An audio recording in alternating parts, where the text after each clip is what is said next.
नमस्कार, हमारे चैनल में आपका स्वागत है। मैं हूं रामचंद्र मौर्य। साथियों, संसद से सड़क तक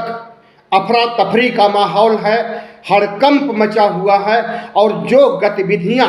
देश में घटित हो रही हैं उसको लेकर के जिस तरह से राहुल गांधी, पूरा विपक्ष, सिविल सोसाइटीज और इस देश के जागरूक लोग संघर्ष कर रहे हैं, मोदी सत्ता से दो दो हाथ कर रहे हैं, शायद ऐसा पहले कभी नहीं हुआ। आज संविधान खतरे में है, लोकतंत्र खतरे में है, क्योंकि लोकतांत्रिक मर्यादाओं को ताक पर रख करके, संवैधानिक प्रावधानों को ताक पर रख करके जिस तरह से सत्ता के अहंकार से के मद से मदमस्त हो करके मोदी सरकार काम कर रही है और संवैधानिक इकाइयां, संवैधानिक संस्थान जिस तरह से मनमानी कर रहे हैं और संविधान की धज्जियां उड़ा रहे हैं, बहुत ही दुर्भाग्यपूर्ण है। प्रजातंत्र के चारों स्तंभ हिल चुके हैं, जर्जर हो रहे हैं और मीडिया जैसा संस्थान तो बिक चुका है और प्रधानमंत्री नरेंद्र मोदी के गोदी में बैठ गया है। ऐसे माहौल में अगर सांप्रदायिक उन्माद बढ़ जाए और पूरे देश में सांप्रदायिक उन्माद के लिए उर्वर जमीन तैयार कर ली जाए और हिंदू मुस्लिम का खेला खेलने के लिए 80-20 का खेला खेल करके मुसलमानों के खिलाफ हिंदुओं के सेंटीमेंट को उभारा जाए और उन्हें अपना अस्थायी वोट बैंक बनाने की कवायद की जाए, तो हम समझते हैं कि कहीं न कहीं संविधान पर चोट पहुंचती है और वह चोट एक दिन संविधान को खत्म भी कर सकती है। आरएसएस प्रमुख मोहन भागवत ने थोड़े समय पहले राजस्थान के 12 डिस्ट्रिक्ट में जो बयान दिया, हम समझते हैं वह भी संविधान के खिलाफ है, धर्मनिरपेक्ष भारत के खिलाफ है। उन्होंने कहा भारत हिंदू राष्ट्र बन चुका है और जिस तरह से कटोगे बटोगे का नारा योगी आदित्यनाथ ने दिया, एक है तो सेफ है का नारा प्रधानमंत्री नरेंद्र मोदी ने दिया, उस नारे को आगे बढ़ाते हुए सांप्रदायिकता को बेइंतहा बढ़ाने के लिए मोहन भागवत ने भी बयान दिया कि अगर एक नहीं होगे तो सुरक्षित नहीं रहोगे। जाहिर है योगी आदित्यनाथ, प्रधानमंत्री नरेंद्र मोदी और मोहन भागवत जिस तरह की आग उगल रहे हैं उससे देश में सांप्रदायिक सौहार्द खत्म होने और सांप्रदायिक उन्माद, सांप्रदायिक दंगे बढ़ने का खतरा है और वह दंगे हादसे देखे भी जा रहे हैं। अभी संभल में देखा आपने 24 नवंबर को सर्वे के नाम पर जिस तरह से सरकार ने सर्वे कराने के लिए आए हुए कोर्ट के लोगों और डिस्ट्रिक्ट कोर्ट के आदेश के अनुसार डीएम, कलेक्टर और आईपीएस ऑफिसरों ने जो तांडव खेला संभल में, वह बहुत ही दुर्भाग्यपूर्ण है। सरकारी आतंक का यह जीता जागता नमूना है और जनता में नहीं क्लेश हुआ था, बल्कि सरकारी मशीनरी, सरकारी तंत्र, कोर्ट और जनता के बीच मुठभेड़ हुआ था, जिसमें पुलिस की गोली से 5 निर्दोष मुस्लिम युवक मारे गए। और आज गोदी मीडिया दिखा रहा है संभल का कनेक्शन पाकिस्तान से है। रिवाल्वर और बंदूक से जो खोखे निकलते हैं फायर करने के बाद उन्हें इकट्ठा किया जा रहा है और फोरेंसिक टीम आकर के जिस तरह से खोखे इकट्ठा कर रही है, तो फोरेंसिक टीम के सामने गोदी मीडिया चीख चीख करके कह रहा है कि देखिए फला खोखा पर पाकिस्तान लिखा हुआ है। तो पाकिस्तान का एंगल ढूंढा जा रहा है संभल कांड में। फोरेंसिक जांच हुए बगैर गोदी मीडिया ने अपना फरमान सुना दिया कि पाकिस्तान से हथियारों की सप्लाई हुई है, गोली बारूद की सप्लाई हुई है और संभल के मुसलमानों ने उसी से हमला किया है सरकारी मशीनरी पर और हिंदू पक्ष से आए हुए सर्वे करने वाली टीम के ऊपर। लेकिन आपने देखा होगा कि जब टीम सर्वे करने के लिए एक बार सर्वे किया, कंप्लीट हुआ सर्वे, दूसरी बार 24 नवंबर को सर्वे करने के लिए क्यों पहुंच गई टीम? बार बार सर्वे होता ही रहेगा और जिस ढंग का माहौल बनाया गया सरकारी मशीनरी के द्वारा, सर्वे टीम के द्वारा, जिस तरह से भद्दी भद्दी गालियां मुसलमानों को दी गई। अखिलेश यादव बयान करते हैं कि मुसलमानों को धमकाया गया, उन्हें गालियां भद्दी भद्दी दी गई और उसके बाद ही सांप्रदायिक उन्माद फैलता है। दोनों तरफ से, किसी तरफ से पत्थरबाजी होती है तो किसी तरफ से गोलीबारी होती है। ऐसे में मारे गए 5 मासूम युवक निर्दोष जो कि दंगे में आमने सामने थे भी नहीं। तो यह सरकार द्वारा आयोजित प्रायोजित दंगा है। जब 1991 का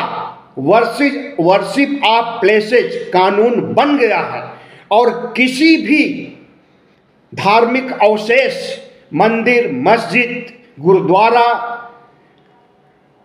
किसी का परिवर्तन नहीं किया जा सकता है, किसी को ढाया नहीं जा सकता है। 1947 तक जो स्थिति थी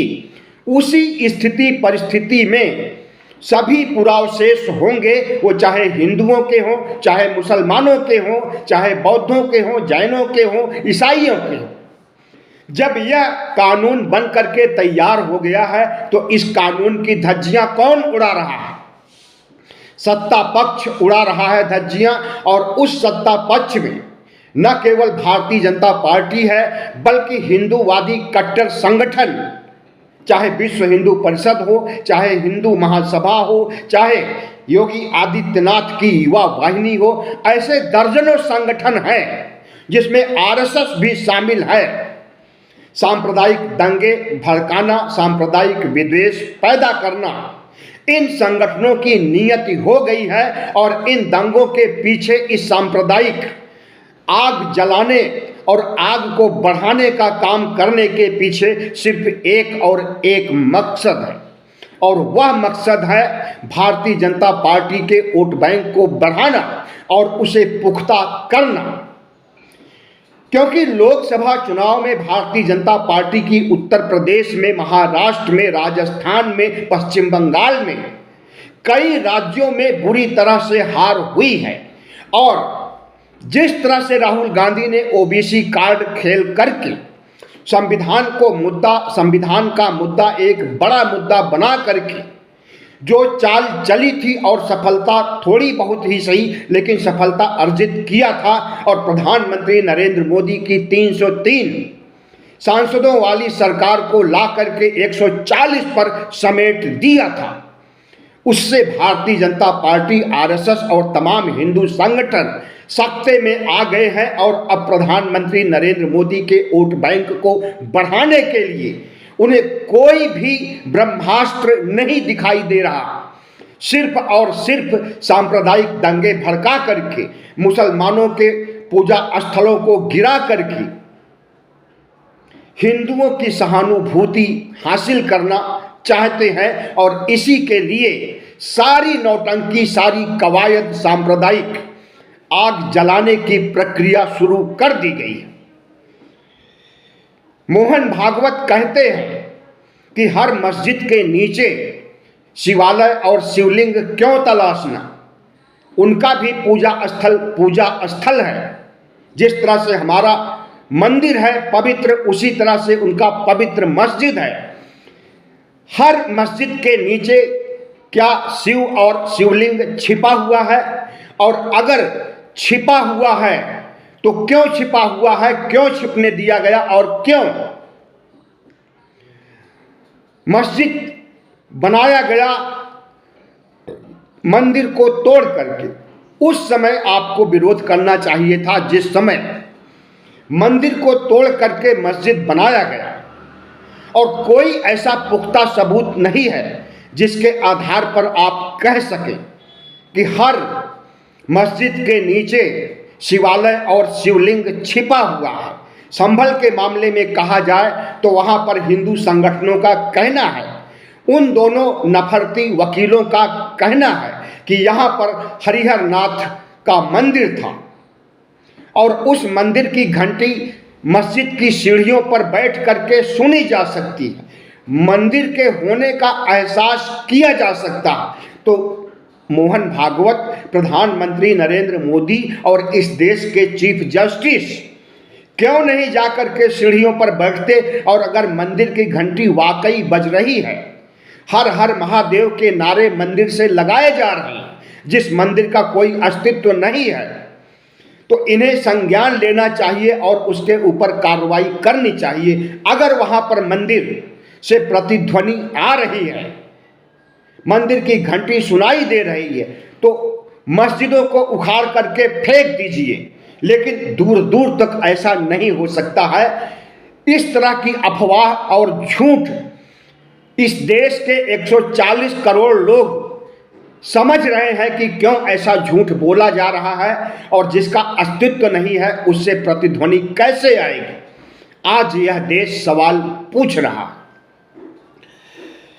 प्रधानमंत्री नरेंद्र मोदी सब कुछ देख रहे हैं। चीफ जस्टिस संजीव खन्ना मूक दर्शक बने हुए हैं। इस देश के कट्टरपंथी संगठन जिस तरह की आग लगा करके पूरे समाज को भस्म कर देना चाहते हैं, उसे पूरी दुनिया देख रही है। लेकिन इस सांप्रदायिक उन्माद और इस अनैतिक गतिविधियों को दूर करने के लिए और राष्ट्रीय संकट से मुक्ति दिलाने के लिए राष्ट्रीय स्तर पर सरकार के द्वारा कुछ भी सकारात्मक देखने को नहीं मिल रहा। नेता विपक्ष राहुल गांधी अगर संभल में जा करके पीड़ित परिवारों से मिलना चाहते हैं, उनके आंसू पोंछना चाहते हैं, उनके दुख दर्द को बांटना चाहते हैं, तो इसके लिए सरकार क्यों नहीं जाने दे रही है? योगी और मोदी की पुलिस क्यों बैरिकेड खड़ा कर देती है राहुल गांधी के रास्ते में? हम जहां ये वीडियो बना रहे हैं वहां से 1 किलोमीटर दूर है गाजीपुर बॉर्डर या यूपी बॉर्डर। इसी यूपी बॉर्डर में कल इतने ही बजे, लगभग 11 बजे, राहुल गांधी लगभग 2 घंटे तक संघर्ष करते रहे पुलिस और सत्ता से, और अंत में उन्होंने हार मान लिया और संविधान को हाथ में उठा करके कहा कि इस संविधान ने हमें नेता विपक्ष का पद दिया हुआ है और यह संविधान हमें अधिकार देता है कि हम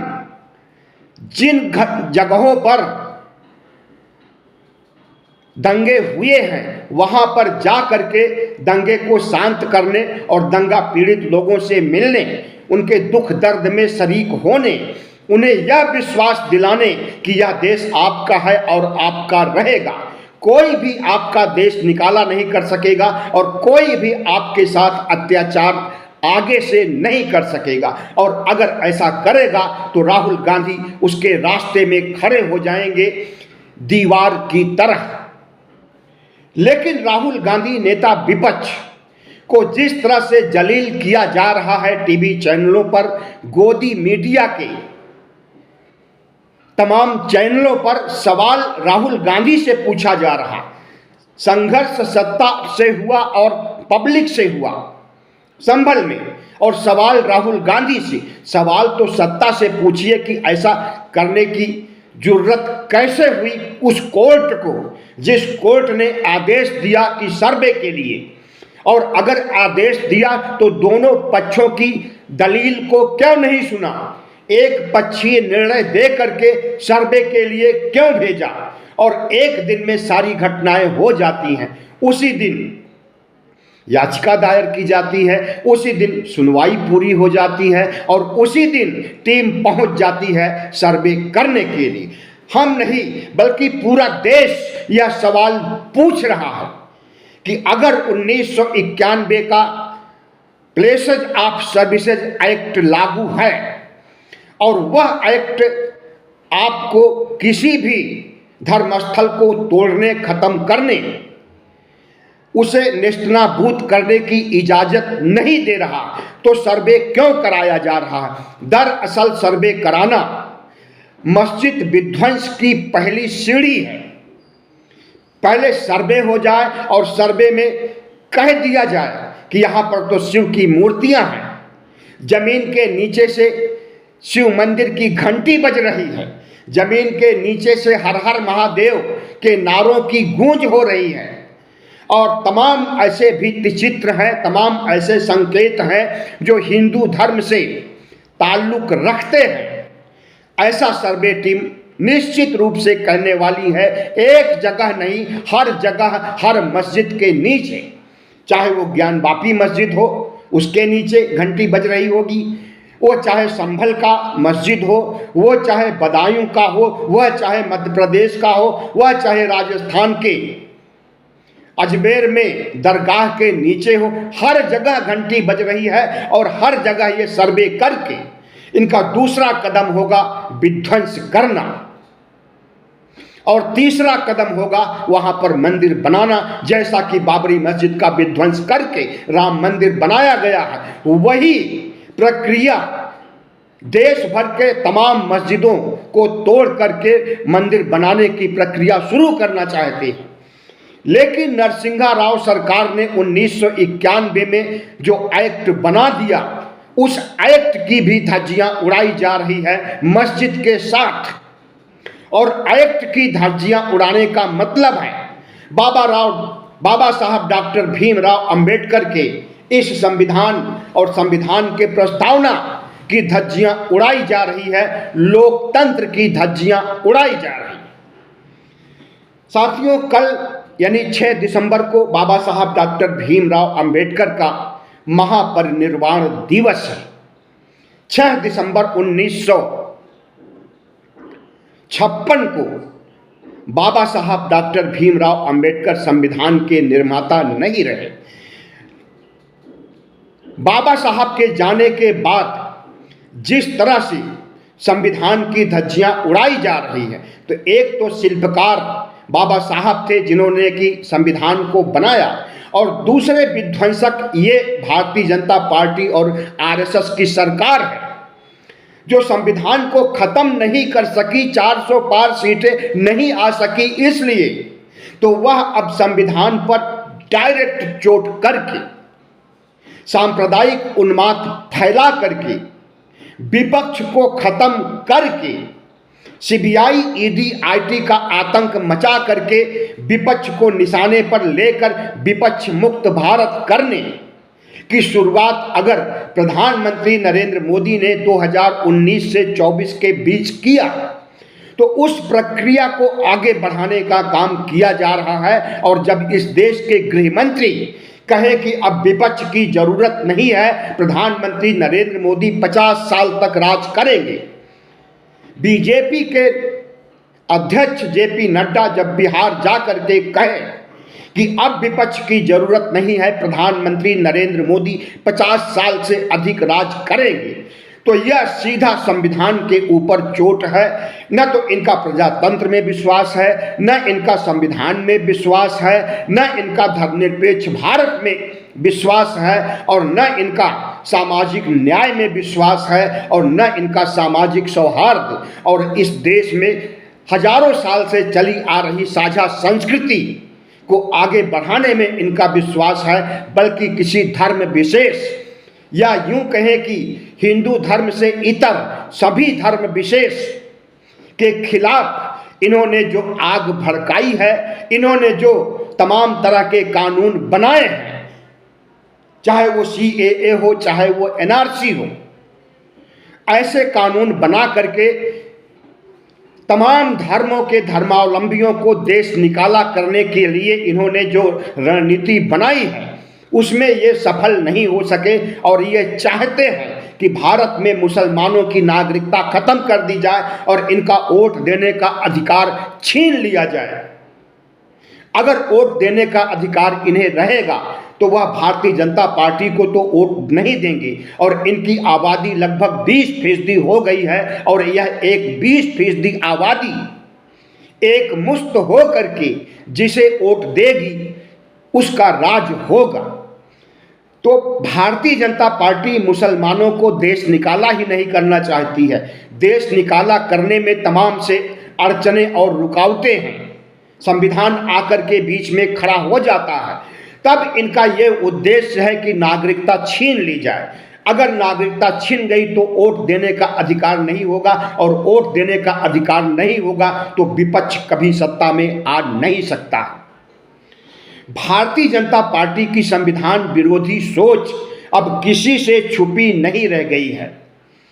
हमें लगता है कि अब समय आ गया है जब चीफ जस्टिस ऑफ इंडिया को न्याय करते हुए निष्पक्षता से समाज और राष्ट्र को बचाने के लिए विभाजनकारी और अराजक शक्तियों के खिलाफ काम करने के लिए उन्हें स्वतः संज्ञान लेना होगा। और अगर स्वतः संज्ञान नहीं लिया गया और कोर्ट का चाबुक नहीं चलेगा तो इन सांप्रदायिक शक्तियों का उन्माद इस हद तक बढ़ जाएगा